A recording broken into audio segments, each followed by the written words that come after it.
Being a student is easy. Learning requires actual work. A famous quote from William Crawford. Welcome to O Tech Talks podcast.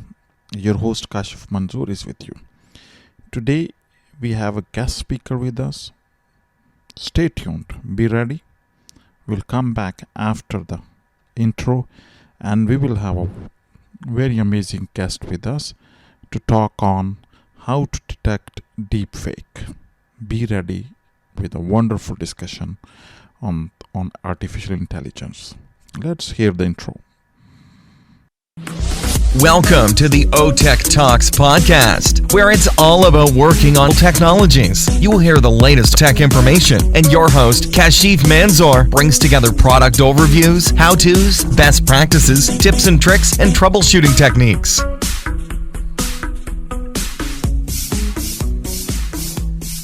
Welcome to OTech Talks podcast. Your host Kashif. If you're new to the show, welcome to the OTech Talks.tv. If you're existing audience, warm welcome. Because you are the force, you are inspiration for me, you are enforcing me, pushing me to learn and share. And we are together learning and we are together on this journey. Open Tech Talks is your weekly sandbox for technology insights, experimentation, and inspiration with the primary objective of learning and sharing. This is like unboxing the things. It's like what we are facing, what I'm doing it in the world of cloud, artificial intelligence, machine learning, data science, and digital transformation. All the topics are relevant to what we are facing in our day-to-day jobs or how we are helping and transforming our different organizations to serve the world, serve the citizens, serve the business. Thank you so much. Really appreciate it. Now let's go and invite our today's guest speaker. She's Ilke Demir. She is a PhD scientist working in Intel Lab, and we are going to discuss very open chat. Being a student of artificial intelligence, I thought to invite her. We got interaction, and I requested her frankly to come on board and share her experience, how she started learning, how she has completed her PhD, and then some of the insights, some of the new things on which she is working, primarily on the artificial intelligence and the deep fake. If you have heard about it, I think I will leave it to how to define the deep fake. So we will talk about how to detect deep fake and on which latest tool she is working as part of the Intel Lab. I'm really privileged to have Ilke with us. I really thank you so much for that. And now I will just close my talk and will invite her on the show. Welcome to otechtalks.com. This is our podcast which covers on sandbox to invite different speakers on different domain specialists. So today we have with us our guest Ilke Demir. I will call her Dr. Ilke Demir. She's a PhD and she's a scientist. And as I'm also a student of AI nowadays, I think I'm completing first year. So I'm lovely and glad that to have Ilke on board with me and to welcome to the show. Thank you. Thanks for the nice introduction. I'm happy to be on this show and ready for your questions about AI. Oh, all right, great. So first, before going into AI, so let's see who is Ilke, from where she started, and how she, became and joined or completed the PhD. What inspired her that okay, she need to complete this? Right. So I have always, like, even when I was very small, I always been interested in like electronics and computers. And in high school, I was taught by my seniors like how to code, like even before university, I started code. And nowadays it is something usual, but like back in the day, it was not that usual, especially in my country, to learn coding in high school. It was something like just computer scientists in college that they do. So I was very interested in that. And then of course, I started studying computer science in college in Middle East Technical University, which is the best university in Turkey. I'm not being like modest about it. So Okay. um, then I realized that, like, while I was taking like more classes in computer vision and image processing and robotics, and especially after doing a internship in a robotics lab, I realized that I am really curious and I want to solve so many problems in the world that I can with computer science, and especially like things that I can visualize, things I can relate, things I can make tangible through robotics, etc. So I realized that this curiosity, this thirst can also only be satisfied if I pursue a PhD. So I many PhD programs abroad, and I at that time I looked up like all those advisors and professors in different universities, and my professor, my advisor in Purdue, he had really interesting projects, like all the way from projection mapping to robotics to procedural modeling to like everything in the intersection of robotics and graphics and computer vision. So I selected Purdue and pursued my PhD at Purdue. Um, of course, like I got interested in many different topics, like all the way from 3D printing to robotics and like procedural modeling and proceduralization, which is my thesis. And I also did an internship in Pixar. You Oh, can see okay. Yeah, my, yeah, yeah. I can see. I did an internship at Pixar, and that's where I was like, I think that was the most magical time in my life. Oh, okay, It okay. is not like work at all. It's like you are in a movie, in an Mm. animation, Right, and right. all day long. And Mhm. of course, you are also working, but it was very, very magical to be there. And I think that's the first time that I realized that like the future and like all the interesting things and all the like novel things are in the Bay Area. So after I finished my PhD from Purdue, I that's also another like fun story, but let's not go into details. I started my postdoc in Facebook, and I worked in different topics there, like deep learning for map generation, for Right, satellite image processing, for deep learning for human behavior understanding in VR. right. Like these domains are different, Mhm. but the approaches and the actual models that we are building are very Right, similar. So we can find different solutions. And 3D reconstruction at scale. Anyway, so after Facebook, I joined a startup, okay. and it was also another journey. You're right, uh, right. yeah. Then we sold the startup to Tesla, which is, I Okay. think, it Hmm. was a good end. Good end, really good Um, end. yeah. And then I joined Intel Right. to the world's largest volumetric capture studio Hmm. to do all the research that we can do on digital humans, on like 3D deepfakes, on 3D reconstruction, point cloud, Right. deep learning, and everything that you can imagine. Like it's like the most state-of-the-art place on earth to be for a researcher like me. So yeah, that's my journey. Sorry it took so much time. No, no, no, it's okay. That was the right way to give a brief on that one. And I think what I understood is, I mean, you completed your first PhD and then you started a professional life. Yes, correct. Oh, all right. So it's mean it was a one way of doing it, completing all the education and then starting it. All Yeah, right. yeah, of course. Yeah, Mhm. yeah. All right. All right. So how long you been in Intel? It is more than 1.5 years. Oh, Yeah, I'm Uh, enjoying it. It's nice. Yeah. all right.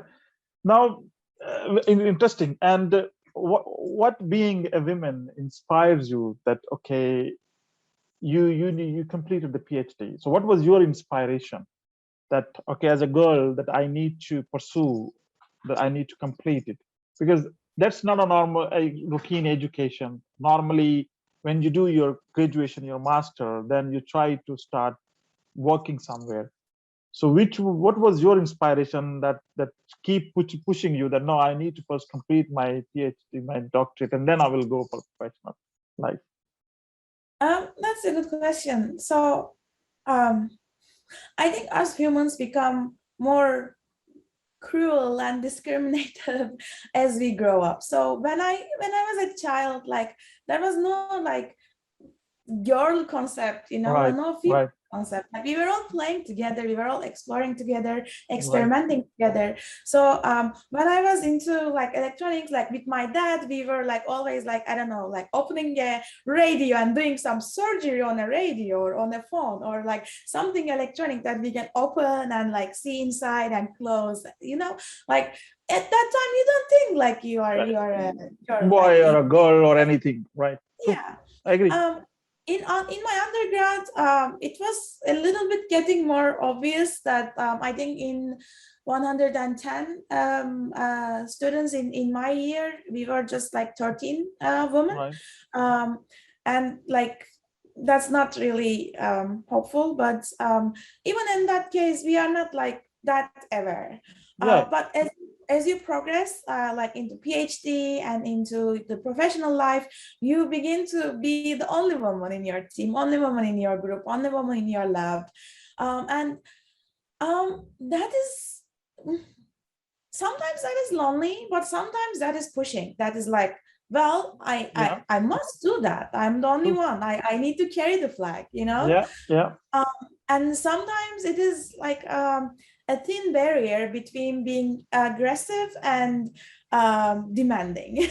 right, So like right, you may become a little bit too harsh for your colleagues, because no, your colleagues are used to some situation, but for you it's something like that is not acceptable. So you need to push for it what you want. right, right. So I agree. I think my inspiration was always like the always pursuing my curiosity, like where can I find novel approaches, where can I do scientific research, where Right. can I experiment, etc. Mhm. And like although being a woman is secondary or tertiary to all of these, you always have that identity with you, and if you Right. are in that True. international, you have like additional identities. So it's always your duty to represent those minority identities you carry in the best way, so that like the world sees that like you deserve to be there, you are like you should be where you are, and more of you should be where you Right. are. And yeah, sorry, like I can talk about this No, no, topic no. for You're doing good. You're doing great. So feel free to. You have a time.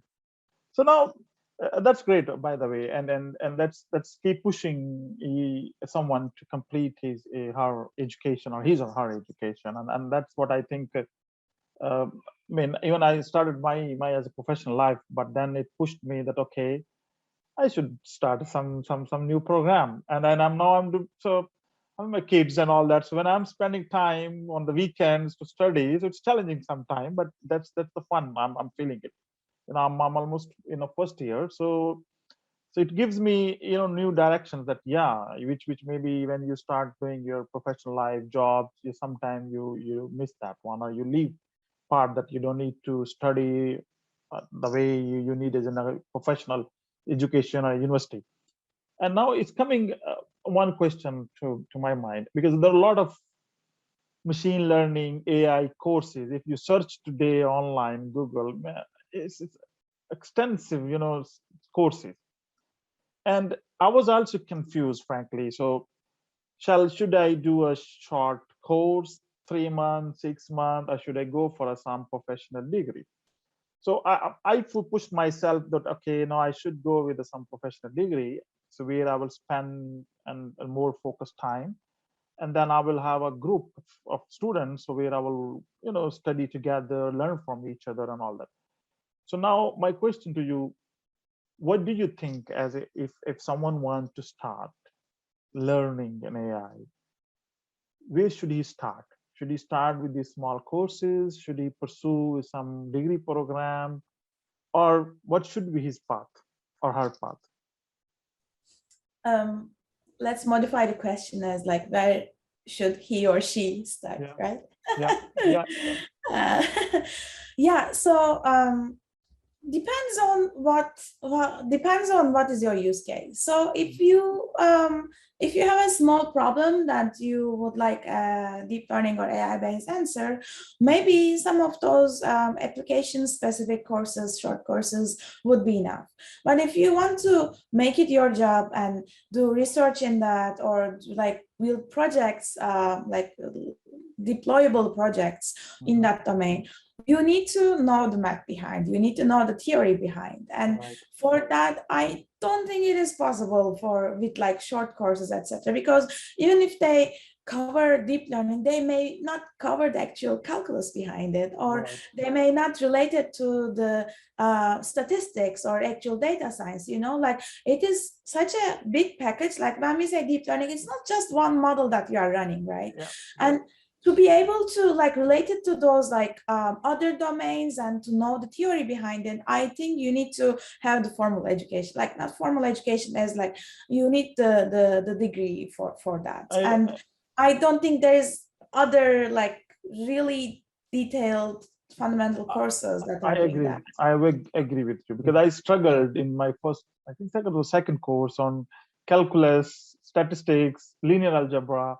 And then you need to go to Khan Academy, you need to go to here and there, and then start learning it. So then I agree. Now, Yeah.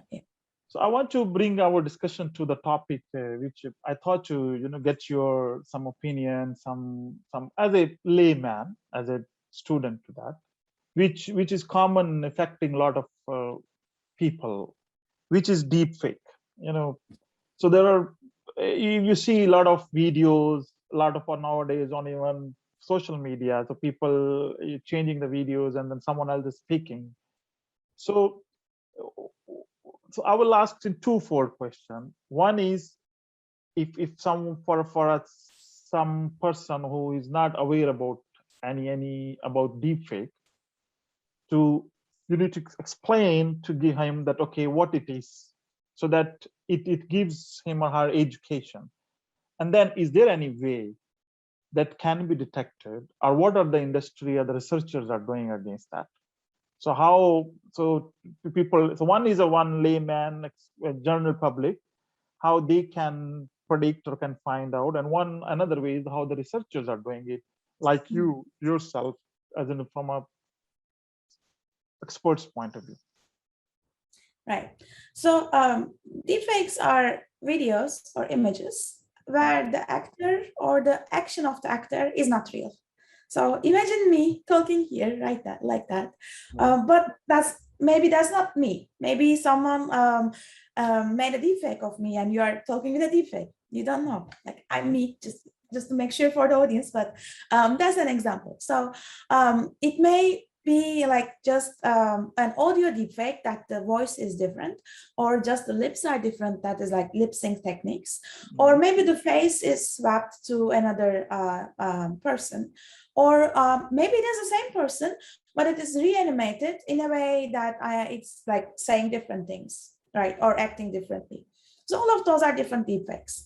And why it is not just fakes but deepfakes is that there are generative adversarial networks, which is a type of deep learning network, but generative deep learning.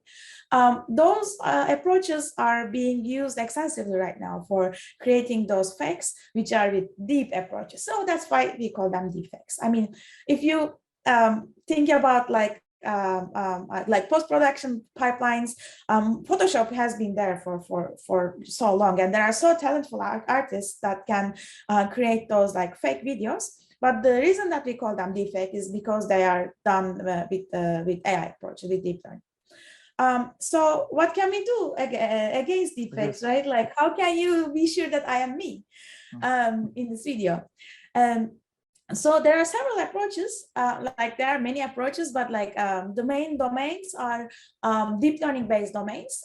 So you blindly train a classifier that classifies each video fake or real without using any intermediate signals. Okay. There is image space exploration, like looking at artifacts, looking at texture, texture artifacts, looking at compression artifacts. So, like when you take images or videos, looking at the histogram Right. and seeing what is wrong. And of course, you can like use these signals and build deep learning approaches for detection. Then there's the biological signals. So biological signals are not looking for the artifacts, but they are looking at what is real for the humans, for the actual real videos. And there are so many different biological signals that we present right now in this video. So for example, when I look at the different places, my gazes are converging on a point, right? Right. But for X, it may be the case that the gazes are not converging or coplanar. So that's one of the papers that we published, for example, one of the approaches that we built, that based on like consistency of your eyes, your gazes, the geometric 3D divergence points of your eyes, you can actually detect whether something is fake or not. Another one is a very interesting one, my very dear project, which is called Fake Catcher. Fake Catcher. Fake Catcher, yes. Okay, very interesting name. Yeah, thank you. So Fake Catcher looks at your heart rate. So because your heart is pumping blood, your veins are changing in volume and changing in color. And this can be detected on your face as the color change and the motion change. The color change is called photoplethysmography, PPG for short, and the motion change is called ballistocardiography, I guess, which is BCD for short.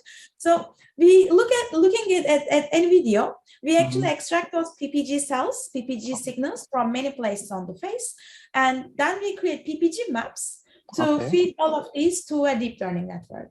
And with that, we can actually have 96% accuracy of detecting deepfakes on a state-of-the-art data set. And in the wild data set, which is like a data set of the videos like you see on Twitter or Facebook or like with all those different artifacts and generators. So in that, like in the wild setting, we have 91% accuracy, which is very good, very nice compared to other detection approaches. So yeah, there are different approaches, but like these two are dear to my mind, to my heart. and this Fake Catcher, is it becoming like a tool or is just project? That's a really good question. Thank you. We didn't plan for this, but that's the perfect question.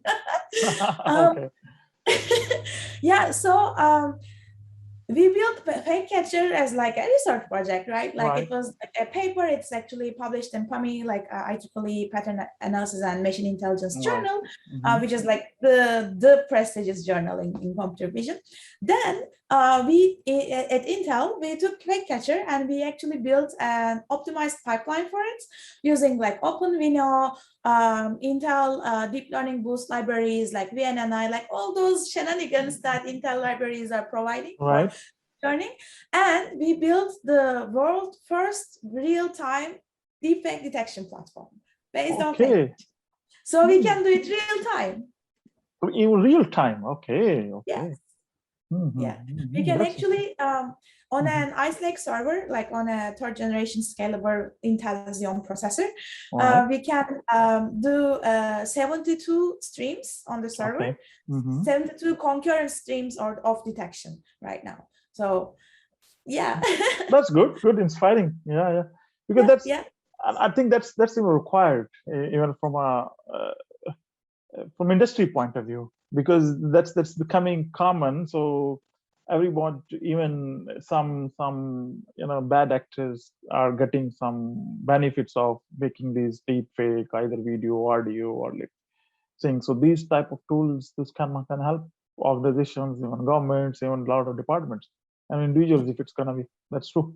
Very good. And like currently the attention span of humans are really low. So if we used fake catcher in an offline way, like when you upload the video, then wait for the result and get the result, then like we don't navigate the web like that. We actually like we saw something, we saw the video, we say, oh wow, let's share, etc. So if I try to do that, like okay, download the video, upload to the server, and like wait for the result, etc. In an offline fashion, I don't think it would have as impact. But if it's real time, just like imagine like someone is watching this podcast and a detector is running real time saying that, oh, like no, like this girl is fake, like this is a deep fake, and that is like much more useful in that real time fashion. So that's why we thought that like detection should go real time. No, it's inspiring because as you explained it, even no one will use offline. That okay, I want to download and then that will happen. All right, so no one is gonna use it. So we'll continue our discussion on the subject of deep fake.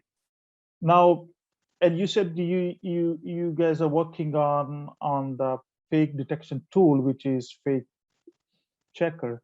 So how you're catcher? Sorry, take it. So how you're getting the data sets? I mean, is it quite large data sets available Right. with you? There are several data sets that are released by different teams in academia and industry. Right. So one of them is Face Forensics Plus Plus. It is a large data set with it is actually a growing data set. So when we were first looking at it, it had like 4 different generator and the real class, so like 5 classes. Then I think now they have a 6th class, which like they joined with some approach called face shifter. Then there is the CelebDF dataset, which is a huge dataset with like different faces swapped with different celebrities. And this is like a continuation of other like celeb A mask, like the same team is like building data sets for different tasks, like the regular like face detection or face obfuscation, or now they are also doing deepfakes. Then there is a newer data set called deeper forensics, I guess. Instead of like, that's a large data set, but not large in terms of different actors, but they are adding so many post-processing artifacts like Gaussian blurs, crops, some smears or shares, like all those different artifacts that may happen like after deepfake is created. So that's also a nice data set. There is Facebook dataset, deepfake, the DFDC dataset, which is a little bit a mix. Like they have audio deepfakes, like video deepfakes, they have background changes, they have all different sort of things. So it's a little bit harder to classify in that dataset, but still it's a good dataset. There's a Google dataset, which is also, we have some like fake catcher models that are trained on it. And of course there is our data set, deepfakes in the wild, which is like from many different videos that are found online with no known source, no known generator or artifacts or compression, or like everything is unknown about those data sets, those videos. So apart from and apart from deepfake, what are the other exciting projects you're working, which are, I mean, just for sharing purpose? Yeah. So one of the projects that I'm very hype on is that so I'm a research lead in like Intel, yes, but apart from Intel, there is this woman in shape modeling research team, which is supported by AWM, Association of Women Mathematicians. And it has been going on for years. So when I started, I was a grad student. I was just a participant there. It is spearheaded by Catherine Leonard from Occidental College. She's an incredible person.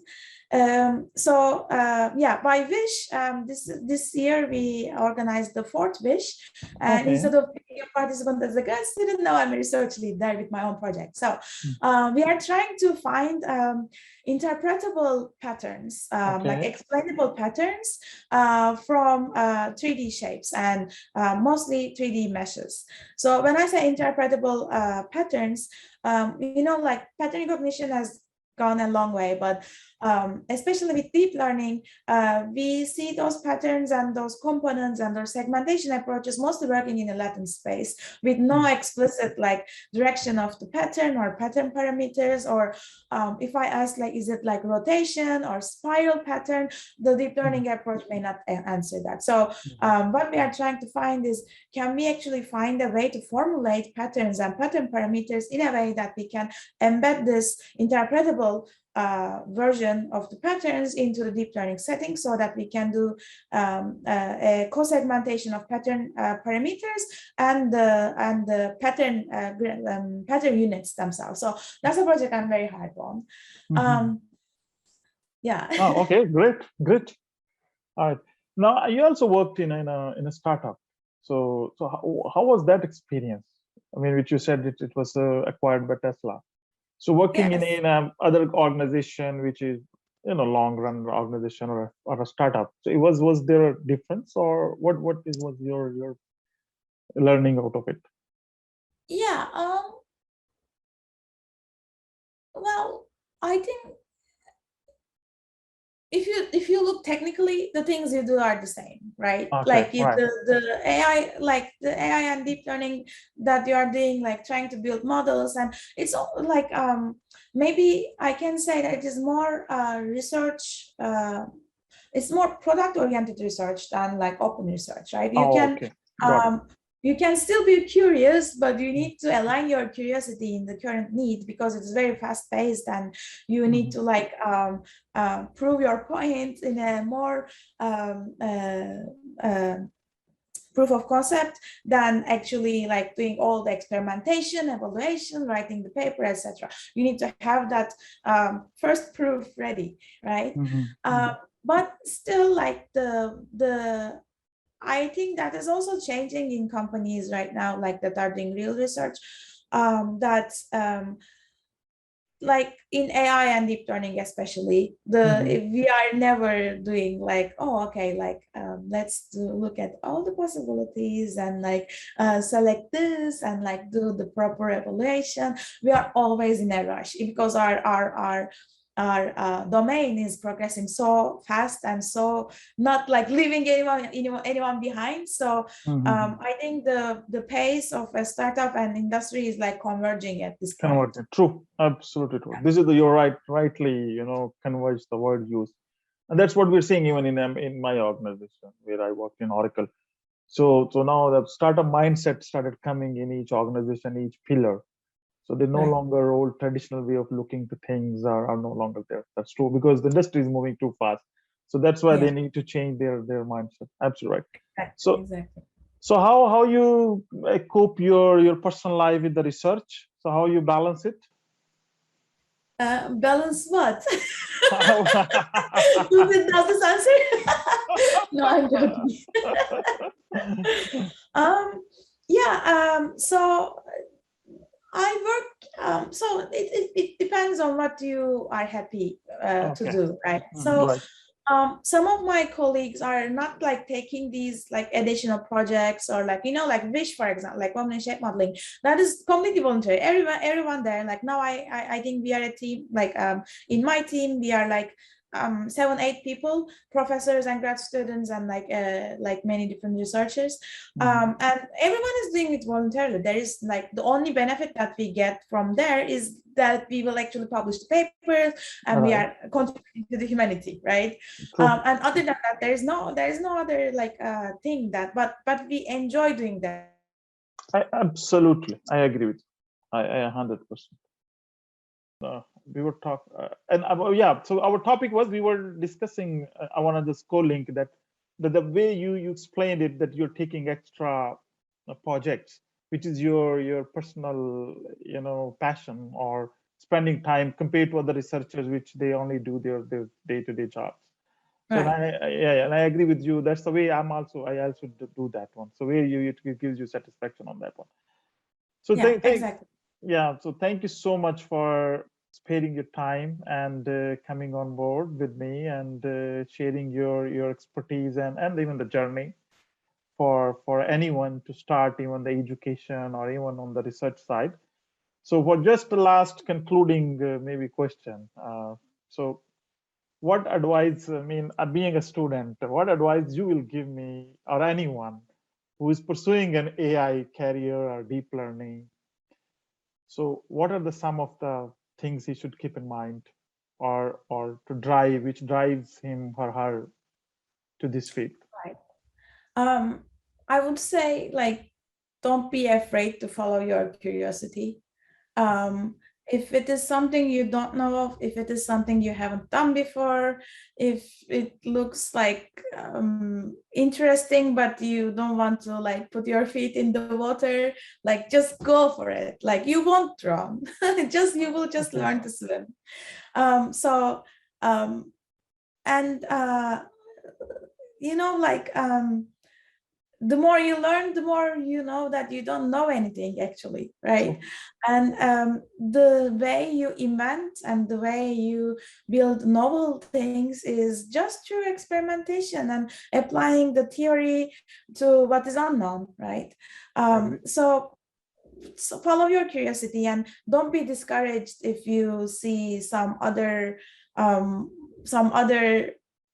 colleagues or some other labs, or someone is like have a faster pace than you, or they know more, or they publish more, or do not compare your curiosity to their curiosity. It is not something that is quantitatively comparable. The only comparison you are doing is actually an emotional space, which True. you don't need that. You don't need True. that. So I think that's my advice for new students, because I know how overwhelming it can be for when you start the field. So yeah. Excellent. Thank you so much. What a lovely advice you gave. I'm from heart. Thank you so much for joining with me, and hopefully to see your more projects and more research. We'll love to read it and enjoy it. Thank you so much for joining the show. Thank you. Thank you. It was a pleasure. Thanks for inviting, and thanks for this very nice conversation. Good luck in your studies. Thank you. Thanks for listening to the O Tech Talks podcast, and be part of Tech Talks at otechtalks.tv. It's a turf to share ideas, insights, and innovations.